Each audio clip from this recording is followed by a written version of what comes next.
సమైక్య పాలనలో పాలమూరు జిల్లా నిర్లక్ష్యానికి గురైందని కేసీఆర్ ఆవేదన వ్యక్తం చేశారు. పాలమూరు గోసను కళ్లారా చూసి తట్టుకోలేకపోయానని నాటి రోజులను గుర్తు చేసుకున్నారు. తాను పోరాటం చేయడం ద్వారానే జూరాల ఆర్డీఎస్ నుంచి పాలమూరుకు నీళ్లు దక్కాయని కేసీఆర్ వివరించారు. కార్యాలయం ఉండే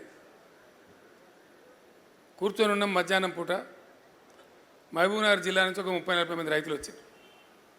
వాళ్ళు లోపలికి చెప్పాను, సార్ మహబూబ్నగర్ జిల్లా వాళ్ళు వచ్చి కలుస్తారట. సరే రమ్మని హాళ్ళకి పోయి, నేను హాళ్ళకి పోయి మంది ఎక్కువ ఉన్నాను వాళ్ళని పిలుచుకొని ఛాయ్కి దాపి కూర్చొని ఏం సంగతి అంతా బాగున్నారు అంటే, ఇక ఏం బాగున్నాం సార్, బతకలేక హైదరాబాద్కి వచ్చినాం. ఏం చేస్తారు హైదరాబాద్లో?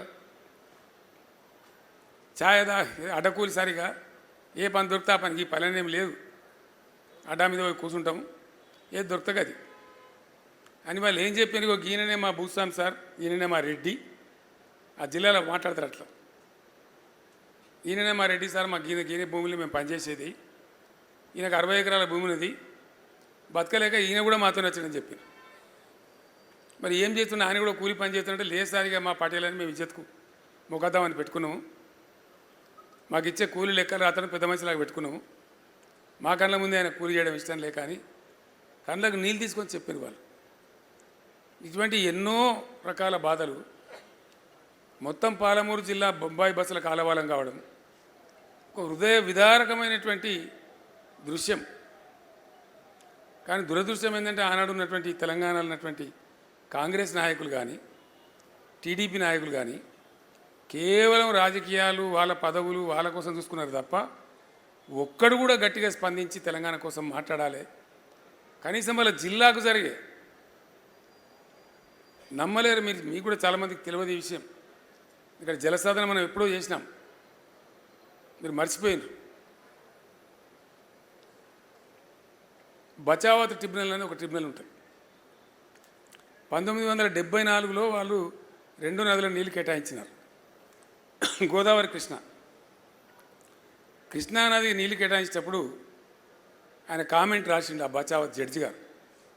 బచావత్ అంటే ఆయన సుప్రీంకోర్టు రిటైర్డ్ జడ్జి, న్యాయమైన మనిషి, ఆ రోజుల్లో చాలా న్యాయమైన మనుషులు ఉంటుంది. ఆయన ఏం రాసిందంటే, ఈ తెలంగాణ ప్రాంతం ఇంకో రాష్ట్రంలో కలవకపోతే బాగా అభివృద్ధి చెందేది, కనీసం ఈ ప్రాంతానికి నీళ్ళు ఇవ్వమని వాడు దరఖాస్తు పెట్టాడు కూడా దిక్కులేడా, అడిగేటోడే లేడు అని మేము చూడలేక, మాకు చూడబుద్ధి అయితే లేదు. ఈ పరిస్థితి చూస్తుంటే బాధ అవుతున్నది.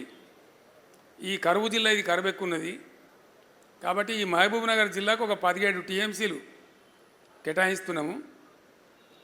దీనికి వంకలు కుంటి సాగులు పెట్టి ప్రభుత్వాలు ఎగ్గొట్టద్దు, ఖచ్చితంగా ఈయనే కట్టాలి, ఈ జిల్లాలో కట్టాలి ప్రాజెక్ట్ అని కండిషన్ పెట్టి జూరాల ప్రాజెక్టుకు ఒక 17 టీఎంసీలు కేటాయించాడు. దాన్ని ముట్టినోడు లేడు, పట్టినోడు లేడు, అడిగినోడు కూడా లేడు. ఇక తెలంగాణలో ముఖ్యమంత్రులు కానీయగానే పోదురు. అయితే 6 నెలలకే దుకాణం పెట్టి ఏడాదికి దించేసాడు. దానికి పివి సాబ్ను కూడా అట్లే దించేసాడు, అందరిని దించేశారు. ఆయన వాళ్ళే 3, చెన్నారెడ్డి, అంజయ్య, పివి నరసింహారావు గారు, వాళ్ళని కూడా బతకనీయలే, ఏదో సాకు పెట్ట దించేయ. చివరికి అంజయ్య గారు ముఖ్యమంత్రి అయిన టైంలో ఆయనకు మనసులో ఉన్న ప్రేమకమాన పోయి అందరికి అధికారులకు చెప్పి జూరాలకు ఫౌండేషన్ వేసిండు ఆయన. ఇక తర్వాత కట్టిండ్రు. కడితే ఏమైందంటే అది సీ అండ్ ఎంజాయ్ అంతే, నీళ్ళు వస్తాయి పోతాయి. కర్ణాటకది కొంత భూమి మునిగింది, వాటి నిండా నింపునే నీళ్ళు, ఇక కాలువ దవ్వరు, నీళ్ళు వారాయి, ఏం లేదు. గులాబీ జెండా ఎగిరేదాకా కూడా జూరాల పరిస్థితి అదే, అట్లే ఉండే. ఉన్న ఆర్డీఎస్ కాలువను నాశనం పట్టించిండ్రు. 85,000 ఎకరాలకు ఉన్నటువంటిది మొత్తం 10,000 ఎకరాలకు వచ్చింది. జూరాలనేమో జస్ట్ సీ అండ్ ఎంజాయ్, నీళ్ళు వస్తూ ఉంటాయి పోతూ ఉంటాయి, ఏం లేదు మనకి, వట్టిదే పిక్నిక్ పోయినట్టు. మన దానిలో ఉంటుంది కానీ మనది కాని ప్రాజెక్ట్ అది. అప్పుడు నేను చాలా భయంకరంగా దాడి పెట్టి పాలమూరు సభలో గర్జిస్తే, అప్పుడు మోకాళ్ళ మీద ఊరికి అప్పుడున్న ప్రభుత్వం కర్ణాటకకు డబ్బులు చెల్లించి అప్పటి నుంచి జూరాలు నింపడం, కాలువ కింద సాఫ్ చేయడం అనేది స్టార్ట్ అయింది. ఆర్డీఎస్ కూడా అప్పటిదాకా అడిగిన వాళ్ళు లేడు, పడుచుకున్న వాళ్ళు లేడు, మాట్లాడిన తెలంగాణలో. మరి ఆ జిల్లా నుంచి ఎమ్మెల్యేలు లేరా, ఎంపీలు లేరా, మంత్రులు లేరా అంటే ఉన్నారు, కానీ బానిసలు, కట్టు బానిసలు, నోరు తెరిచే ధైర్యం లేదు. ఆర్డీఎస్ కూడా జూరాల లింక్ కెనాల్ని పెట్టి దాని దుకాణం మొదలుపెట్టినారు. ఇట్లా అనేక అనుభవాలు. నేను చేసిన ఆర్డీఎస్ పాదయాత్ర తర్వాత కొన్ని ఫలితాలు, హాలియాటు కోదాడ పాదయాత్ర చేస్తే లెఫ్ట్ కెనాల్ మీద, నాగార్జున సార్ లెఫ్ట్ కెనాల్ మీద కొంత రిలీఫ్, అప్పుడు విజయసింహారెడ్డి గారి నాయకత్వం వహించండి దానికి. అప్పుడంతా కూడా అక్కడ కుడికాలు ఒక ఫ్రీ, ఎడమకాలకేమో కరెంటు ఛార్జీలు. నల్లగొండ సభలో గర్జించిన నేను, సమైక్య రాష్ట్రంలో సమగ్రాభివృద్ధి అంటే ఇదేనా? ఒకటే ప్రాజెక్టుకుండే ఒక కాలువకు ఒక రీతి, ఇంకో కాలువకు ఇంకో నీతా?